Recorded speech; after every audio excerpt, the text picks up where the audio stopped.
আমরা শহীদ জিয়ার সৈনিক, আমরা খালেদা জিয়ার সৈনিক, আমরা তারেক রহমানের সৈনিক। এই বিএনপির মালিক প্রতিষ্ঠাতা শহীদ প্রেসিডেন্ট জিয়াউর রহমান, এই বিএনপির নেত্রী বেগম খালেদা জিয়া, এই বিএনপির নেতা তারেক রহমান। আমাদের দায়বদ্ধতা তাদের কাছে আছে, আর জনগণের কাছে আছে, নেতা কর্মীদের কাছে আছে। এছাড়া বিশেষ কোন মহলের কাছে আমাদের কোন জবাবদিহিতা নাই। এবং অনেকে আছে কথা বলেন, আওয়ামী লীগের অনেকেও আছে ফেসবুকে পোস্ট দেন। তাদের একটু বলতে চাই, গর্তে পালিয়ে না থেকে কে কত মায়ের দুধ খেয়েছে সামনে আসেন। আগে তো বলতেন খেলা হবে, এখন খেলার মাঠ ছেড়ে কোথায় পালিয়ে গেলেন?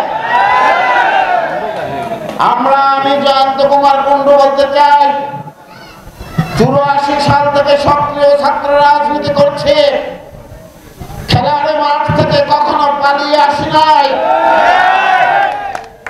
খেলায় অংশগ্রহণ করতে কখনো ভয় পাই নাই, আন্দোলনের মাঠ থেকে কখনো সরে যায়নি, এখনো যাব না, ভবিষ্যতেও যাব না। আপনাদের সাথে ছিলাম, আছে এবং থাকব, এই প্রতিজ্ঞা ব্যক্ত করে আমি আমার বক্তব্য শেষ করছি। ধন্যবাদ।